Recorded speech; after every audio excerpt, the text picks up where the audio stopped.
നമുക്ക് വിഷുവിനൊക്കെ കണിവയ്ക്കാൻ വേണ്ടി ഷാഡാപ്പാട്ടെ എന്നൊരു ഉണ്ണിയപ്പം ഉണ്ടാക്കിയെടുത്താലോ?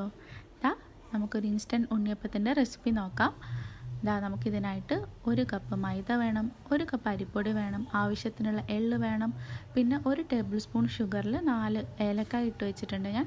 പിന്നെ ആവശ്യത്തിനുള്ള ഗീ വേണം, പിന്നെ വറുക്കാൻ ആവശ്യത്തിനുള്ള വെളിച്ചെണ്ണ വേണം, പിന്നെ പിഞ്ച് ഓഫ് സോൾട്ട് വേണം, 1 ടേബിൾ സ്പൂൺ റവ വേണം, 2 പഴം എടുക്കുക, അതിപ്പോൾ ഏതായാലും കുഴപ്പമില്ല കേട്ടോ. പിന്നെ 1.5 ഗ്ലാസ് ഞാൻ ശർക്കര എടുത്തു, 1.5 ഗ്ലാസ് വെള്ളം എടുത്തു. ഈ ഗ്ലാസ് ആട്ടോ ഞാൻ അളവിനായിട്ട് യൂസ് ചെയ്തിരിക്കുന്നത്.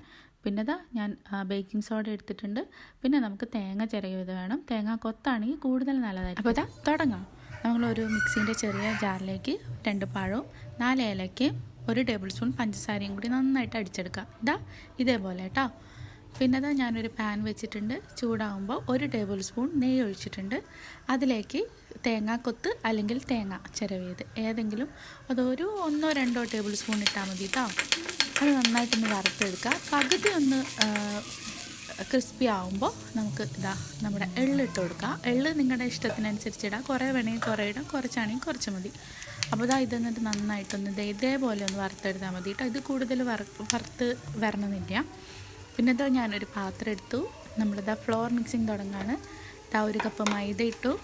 പിന്നെ 1 കപ്പ് അരിപ്പൊടി ഇല്ലേ, പത്തിരിപ്പൊടി, അതിടാം. പിന്നെ 1 ടേബിൾ സ്പൂൺ റവ ഇടാം. നമുക്ക് 1 കപ്പ് മൈദ എന്നുള്ളത് വേണമെങ്കിൽ 1/2 കപ്പ് മൈദയും 1/2 കപ്പ് ഗോതമ്പുമായിട്ട് എടുക്കാം കേട്ടോ. പിന്നെ 1 ടേബിൾ സ്പൂൺ റവ ഇട്ടിട്ടുണ്ട്. പിഞ്ച് ഓഫ് സോൾട്ട് ഇടാണ്. പിന്നെ നമ്മൾ ശർക്കര ഉരുക്കാൻ പോവാണ്. 1.5 ഗ്ലാസ് വെള്ളത്തിൽ 1.5 ഗ്ലാസ് ശർക്കര എടുത്ത് ജസ്റ്റ് ഒന്ന് മെൽട്ടായാൽ മതി കേട്ടോ. ഇതിൽ പ്രത്യേകിച്ച് കച്ചറയൊന്നും ഞാൻ കാണുന്നില്ല. ഇപ്പോൾ നിങ്ങൾ കച്ചറ, അതായത് വേസ്റ്റുള്ള പോലെ തോന്നുകയാണെങ്കിൽ ഒന്ന് അരിച്ചിട്ട് മാത്രം ഈ ഫ്ലോർ മിക്സിലേക്ക് ചേർക്കുക കേട്ടോ. നല്ല ചൂടോടെ തന്നെ ചേർക്കുക. എന്നിട്ട് നന്നായിട്ടൊന്ന് മിക്സ് ചെയ്തെടുക്കുക. കട്ടകളൊന്നും ഇല്ലാതെ മിക്സ് ചെയ്തെടുക്കുക കേട്ടോ. നല്ല ചൂട് എല്ലായിടത്തും എത്തണം പൊടിയുടെ. അപ്പോൾ ആ പൊടിയുടെ പച്ച ഒരു ഫ്ലേവർ ഉണ്ടെങ്കിൽ അത് മാറും. പിന്നെ നമ്മൾ കംപ്ലീറ്റ് ആയിട്ട് ഒഴിച്ചു. മാക്സിമം കട്ടയില്ലാണ്ട് നിങ്ങളുടെ അടുത്ത് വിസ്കൊക്കെ ഉണ്ടെങ്കിൽ അത് വെച്ചിട്ട് നന്നായിട്ട് ബീറ്റ് ചെയ്തെടുത്താൽ മതി. പിന്നെ നമ്മുടെ പഴം മിക്സറില്ലേ, അതുകൂടി ഇട്ടു. പിന്നെ നമ്മുടെ തേങ്ങ മിക്സറും കൂടെ ഇട്ട് യോജിപ്പിക്കാം. ഈ ഉണ്ണിയപ്പം ഉണ്ടാക്കാനുണ്ടല്ലോ ടോട്ടലി ഒരു 1/2 മണിക്കൂർ പോലും വേണ്ട കേട്ടോ. നമ്മൾ നേരത്തെ അരി അരയ്ക്കാനൊക്കെ മറന്നു പോയിട്ടുണ്ടെങ്കിലും നമ്മൾ പ്രവാസികളായിട്ടുള്ള ആൾക്കാർക്ക് പെട്ടെന്നൊരു ഉണ്ണിയപ്പം കഴിക്കാൻ തോന്നിയാലും ഒക്കെ പെട്ടെന്ന് ഉണ്ടാക്കാം. നമ്മൾ അരി അരച്ചുണ്ടാക്കുന്ന ഉണ്ണിയപ്പത്തിനേക്കാളും ടേസ്റ്റാണ് കേട്ടോ ഇത്. അപ്പോൾ എല്ലാവരും ഇതുപോലെ ഒന്ന് ട്രൈ ചെയ്ത് നോക്കണേ. അപ്പോൾ നമ്മൾ ഉണ്ണിയപ്പച്ചട്ടി വെച്ചു. നമ്മൾ വെളിച്ചെണ്ണ ഒഴിക്കുകയാണ്. ഞാൻ വെളിച്ചെണ്ണ ആവശ്യത്തിന് ഒഴിച്ചിട്ട് ജസ്റ്റ് 1 ടേബിൾ സ്പൂൺ നെയ്യ് ഇങ്ങനെ അതിൻ്റെ മുകളിലേക്ക് കൂടി ഒഴിക്കുകയാണ് ചെയ്യുക. എല്ലാ ഹോൾസിലേക്ക് എത്തുന്ന രീതിയിൽ ജസ്റ്റ് 1 ടേബിൾ സ്പൂൺ നെയ്യും കൂടി ഒഴിക്കുക. അങ്ങനെയാണ്.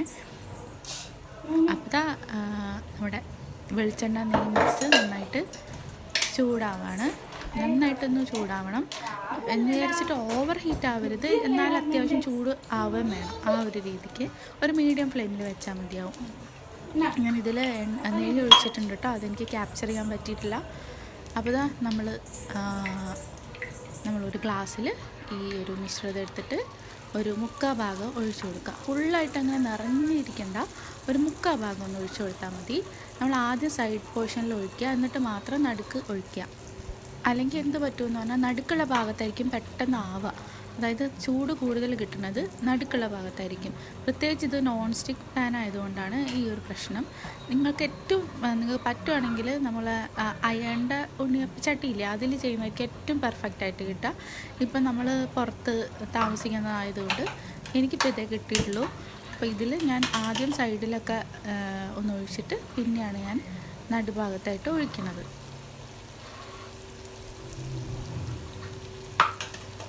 അപ്പോൾ നന്നായിട്ട് ആവുന്നുണ്ട്. പിന്നെ എണ്ണയൊക്കെ എല്ലായിടത്തും എത്തിക്കോളൂ കേട്ടോ. നമ്മൾ ഒരു 1/4 ഭാഗം എണ്ണ ഒഴിക്കുമ്പോൾ തന്നെ അത് നമ്മൾ മാവോട് ഒഴിക്കുമ്പോൾ എല്ലാ ഭാഗത്തേക്കും ഇങ്ങനെ ഇറങ്ങും. അതിപ്പോൾ നമ്മൾ ആദ്യം തന്നെ ഒരുപാട് എണ്ണ ഒഴിക്കുകയാണെങ്കിൽ ഓവർഫ്ലോ ചെയ്ത് പാത്രത്തിൻ്റെ പുറത്തേക്ക് വരും. അപ്പോൾ അതൊന്ന് ശ്രദ്ധിക്കുക. അപ്പോൾ നമ്മൾ ആ നടുഭാഗത്തുള്ളത് ബ്രൗണായി വന്നു. തിരിച്ചിങ്ങനെ ഇട്ട് കൊടുക്കും. ഞാനൊരു കത്തി വെച്ചിട്ടാട്ടോ എപ്പോഴും ചെയ്യാറ്. എന്തെങ്കിലും ഒരു ഫോർക്കോ എന്തെങ്കിലും വെച്ചൊന്ന് ജസ്റ്റ് ഒന്ന് തിരിച്ച് മറിച്ചൊക്കെ ഇട്ട് കൊടുത്തിട്ട് എല്ലാം ഒരുപോലെ വേവിച്ചെടുക്കാം. ഇപ്പോൾ നടുഭാഗത്തുള്ളത് പെട്ടെന്നായാൽ അത് നമുക്ക് പെട്ടെന്ന് എടുത്ത് മാറ്റാം. എന്നിട്ട് സൈഡിലേക്കുള്ളത് നടുഭാഗത്തേക്കിട്ട് അതും പെട്ടെന്ന് മുരിച്ച് എടുക്കാവുന്നതാണ്. ഇത് പുറത്ത് നല്ല ക്രിസ്പി ആയിരിക്കും, ഉള്ളിൽ നല്ല സോഫ്റ്റ് ആയിരിക്കും കേട്ടോ. ഞാനിതിൽ ടെക്സ്ചർ കാണിച്ചു തരാം. അപ്പോൾ ഇതാ നടുക്കത്തൊന്നും കണ്ടില്ലേ, നല്ല ഗുമ്മെന്ന് പറഞ്ഞ് വന്നിട്ടുണ്ട്. നല്ല സോഫ്റ്റും ആണ് കേട്ടോ, ഉള്ളിൽ നല്ല ടേസ്റ്റാണ്. അപ്പോൾ ഇതാണ് നമ്മുടെ ടെക്സ്ചർ. ഉണ്ണിയപ്പം എല്ലാം റെഡി ആയിട്ടുണ്ട്. ഇതൊക്കെ ഉണ്ടോ. അപ്പോൾ എല്ലാവരും ഈ വിഷുവിന് ഇതൊന്ന് ട്രൈ ചെയ്ത് നോക്കണേ. എളുപ്പമാണ്, എന്നാൽ നമുക്ക് പെട്ടെന്ന് ഉണ്ടാക്കുകയും ചെയ്യാം. നല്ല അടിപൊളി ടേസ്റ്റുമാണ്. ഇതാ നമ്മുടെ ഉണ്ണിയപ്പമൊക്കെ റെഡി ആയിട്ടുണ്ട്. എല്ലാവരും ട്രൈ ചെയ്തിട്ട് ഫീഡ്ബാക്ക് അറിയിക്കണേ. ബേക്കിംഗ് സോഡ ഉപയോഗിക്കാൻ ഇഷ്ടമില്ലാത്തവർക്ക് ആ ഒരു ബാറ്റർ ബേക്കിംഗ് സോഡ ഇല്ലാതെ ഒരു 4 മണിക്കൂർ വെച്ചതിന് ശേഷം യൂസ് ചെയ്യാം. Thank you.